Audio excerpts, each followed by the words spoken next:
Question for you. Should we teach our children to believe in mythical beings like Santa Claus? Are we fostering a relationship built with a lack of trust if we teach our kids to believe in someone that isn't real? If and when they ask if St. Nick is real, how should we answer? That's what we'll be discussing this week on Philosophy Friday. Hey philosophers, I'm Jonas, and this is Philosophy Friday, a place where we'll be staying up late on Christmas Eve so we can ask Santa philosophy questions. You know, if he does show up. Don't forget to check out the question for next time so you can be part of the conversation. Today's question: should we teach children to believe in mythical beings like Santa Claus? Hey philosophers, a quick interruption. Do you have any questions you're burning to ask? Post them in the comments or send them to questions@philosophyfriday.com. The origins of Santa Claus trace back to multiple cultural and historical influences, merging folklore, religion, and myth over centuries. The figure primarily stems from St. Nicholas, a 4th century Christian bishop from Myra in present-day Turkey, renowned for his generosity and care for children and the poor, and enjoyed secret gift-giving. Over time, St. Nicholas' feast day, December 6th, became a celebration of giving across Europe. In the Netherlands, Sinterklaas, a figure derived from St. Nicholas, became central to winter festivities with traditions like leaving shoes out for gifts. Dutch immigrants brought these customs to America in the 17th century, where Sinterklaas evolved into the anglicized Santa Claus. By the 19th century, poets and writers like Clement Clarke Moore, with his famous 1823 poem, A Visit from St. Nicholas, commonly known as The Night Before Christmas, popularized the image of Santa as a jolly, rotund man with a red suit and reindeer-drawn sleigh. And now in many countries around the world, parents tell their children of Santa Claus, Père Noël, Der Weihnachtsmann, Der Moritz, and others, and how he delivers gifts to all the good girls and boys. The story varies from culture to culture, but while it is based on a real person, in truth, Santa Claus is a myth. But he's a myth that about 85% of young children believe in. My parents taught me about Santa Claus, but they also taught me not to lie. So, should we tell our kids about Santa Claus? What about other mythical beings, like the Tooth Fairy or Sasquatch?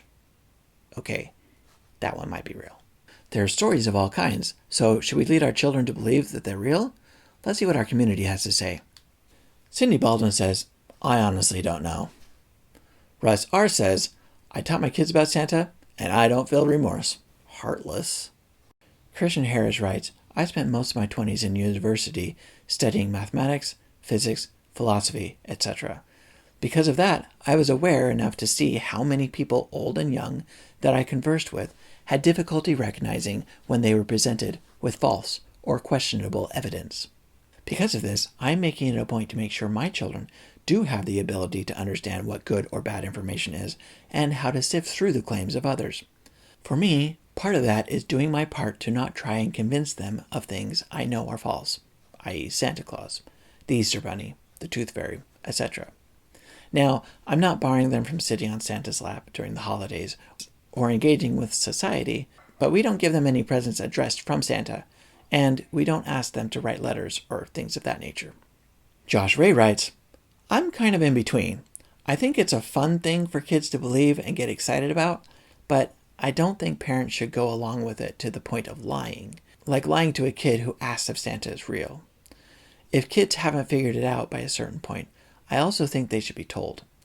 I feel like I wasn't harmed by believing in Santa when I was younger, but it did help teach me how to work out things for myself, and to some extent other life lessons like adults aren't always right, or don't know everything. An anonymous commenter said, I think for me, learning about Santa was never something I enjoyed, but for other people, it would probably be okay. Thank you so much for your comments. This was a fun one. What do I think? Let me first tell you about my daughter. We taught her about Santa, but she became suspicious very young. When she asked if Santa was real, my wife and I felt that we should reassure her that he was, but this didn't placate her for long. Finally, we told her that whether he was real or not, it's fun just to play along, and you might get more presents that way. Was that the right call? I don't know. I have a lot of questions, not a lot of answers. If I had an answer, I'd say that I don't think there's a lot of harm in teaching your kids about Santa Claus, and there's probably not a lot of risk that your kids will learn not to trust you as a result. And, at some point, I agree with Josh, that it is important to tell your kids the truth. I also find it interesting that Christian and Josh both supported their opposing arguments by saying that it might help people to distinguish truth from fiction. I also don't think that telling your kids about other mythical beings is going to cause lasting harm, as long as you are honest with them at some point. So, should you teach your kids about Santa? Well, as with most things, that's something only you and any partner you may have can answer. Thanks for watching, and keep questioning. So what do you think? Should we teach our children to believe in Santa Claus? Comment below with your thoughts. And if you like this video, then join our conversation for next time about free will, on screen now. It's people like you who make these videos possible, and the best way to keep this community going is by joining the conversation.